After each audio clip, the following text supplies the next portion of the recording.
नए जिलाधिकारी डॉक्टर दिनेश चंद्र सिंह का संकल्प जनता की सेवा होगी सर्वोच्च प्राथमिकता। जौनपुर उत्तर प्रदेश के सबसे महत्वपूर्ण जिलों में से एक अपनी सांस्कृतिक, ऐतिहासिक और शैक्षिक उपलब्धियों के लिए जाना जाता है।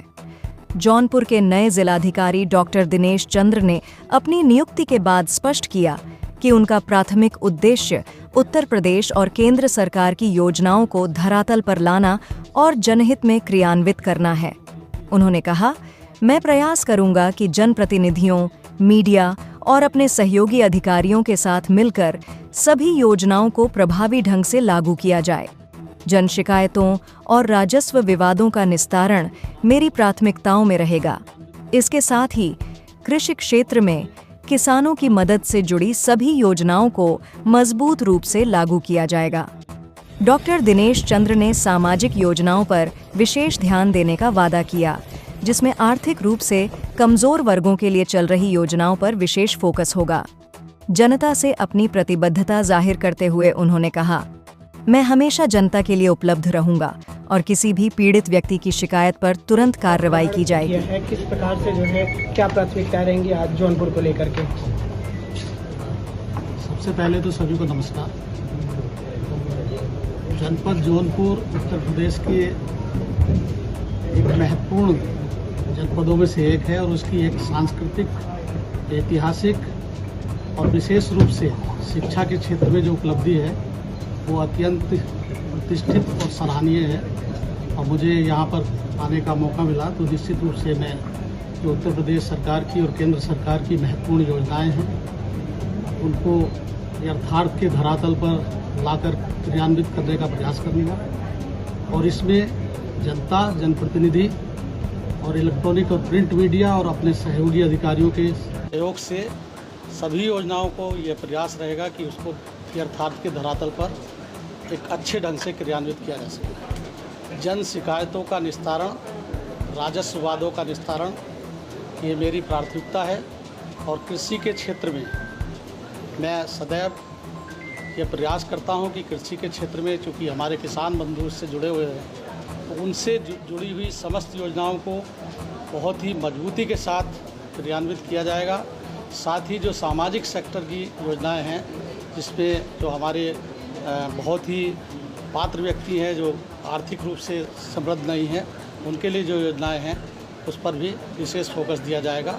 और जनता के लिए मैं हर समय उपलब्ध रहूँगा, ये मेरी बात है। सर, एक समस्या थी जो है कि जो लोग अधिकारी जो है अपना COG नंबर अपने पास नहीं रखते, क्या आगे आपके इसमें देखा जा सकता है कि अधिकारी जो है COG नंबर खुद उठाएंगे और जो है जनता की समस्याओं का हल करेंगे? निश्चित रूप से COG नंबर इसीलिए दिया जाता है कि वो पीड़ित व्यक्ति कोई अगर उस पर कॉल करता है तो उसको उठाया जाए और उसको समयबद्ध तरीके से उसको सुनकर निस्तारित किया जाए। लेकिन कभी कभी ऐसा होता है कि किसी राजस्व के कार्य में, न्यायालय में व्यस्त है या कहीं मीटिंग में व्यस्त है, तो ऐसी स्थिति में वो मोबाइल फ़ोन साइलेंट मोड पे रहता है या किसी को दिया जाता है। लेकिन मेरा सभी अधिकारियों को निर्देशित मेरे स्तर पर रहेगा कि जो शासन की प्राथमिकता है कि COG को उठाएं और उसको रेस्पॉन्ड करें प्रॉपरली। जौनपुर में भूमि विवाद बहुत ज़्यादा है, तो भूमाफियाओं को लेकर क्या रहेगा? भू माफियाओं के प्रति सरकार बहुत ही संवेदनशील है और सजगता से, दृढ़ता के साथ कार्रवाई करने के लिए प्रतिबद्ध है। और मैं अन्य जनपदों में जहाँ पर भी रहा हूँ, भूमाफियाओं के खिलाफ शासन के निर्देशों पर बहुत अच्छी कार्रवाई की है और उसको यहाँ बताना उचित नहीं है, आप सब जानते हैं। तो जो भी भूमाफिया होगा, यदि वह चिन्हित होगा तो उस पर दृढ़ से दृढ़ कार्रवाई की जाएगी, कठोर से कठोर। प्रमुख प्रायोरिटी आपकी क्या होगी जनपद के लिए? मैंने जैसा पहले बताया, सबसे पहले जन शिकायतों का निस्तारण, किसानों की समस्याओं का निस्तारण, राजस्व वादों का निस्तारण और सोशल सेक्टर की जितनी योजनाएं हैं, पेंशन इत्यादि, जिसमें हमारे गरीब और पिछड़े वर्ग के लोग जो आर्थिक रूप से समृद्ध नहीं है उनके लिए योजनाएं हैं, उस पर विशेष।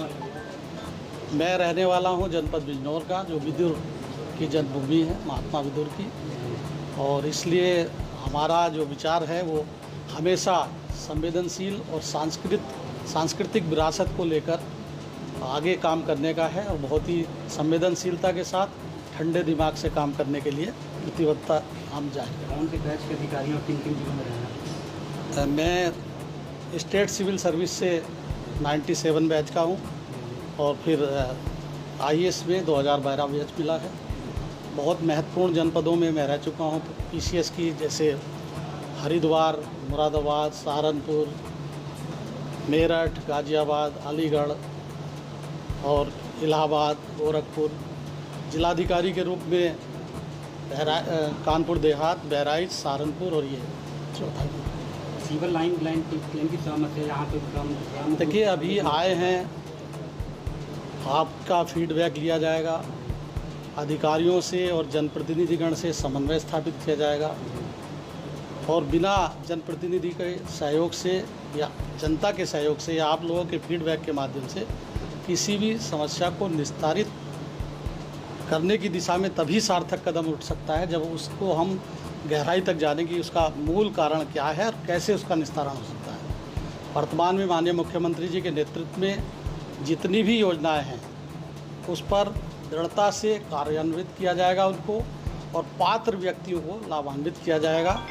साथ ही सभी अधिकारी जो मुख्यालय पर शासन के निर्देश हैं कि मुख्यालय पर रहें, उसको सुनिश्चित किया जाएगा। यद्यपि मेरे जो पूर्वाधिकारी हैं रविंद्र जी, उन्होंने भी अच्छा काम यहाँ पर किया है और मैं उस कार्य को आगे बढ़ाने की कोशिश करूँगा। ठीक। सर, IGRS हो चाहे तहसील की जो थाना भी उसको कागजी फोरम पूरा देगा, जनता जो परेशान होती है थाने पे आती है, तहसील पे आती है, सुनवाई नहीं होती, उसको कैसे टेक्निकल करेंगे? देखिए, उसका एक मैकेनिज्म है।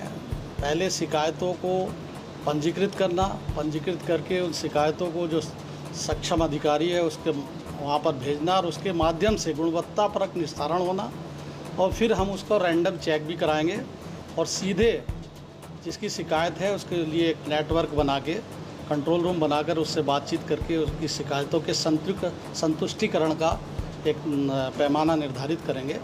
यद्यपि आप जानते हैं कि राजस्व से जुड़ी हुई समस्याएं ऐसी होती है कि एक व्यक्ति जो पीड़ित होता है जब उसको लाभ मिलता है तो वो संतुष्ट होता है और जिसका ज़मीन इधर उधर होती है वो असंतुष्ट होता है।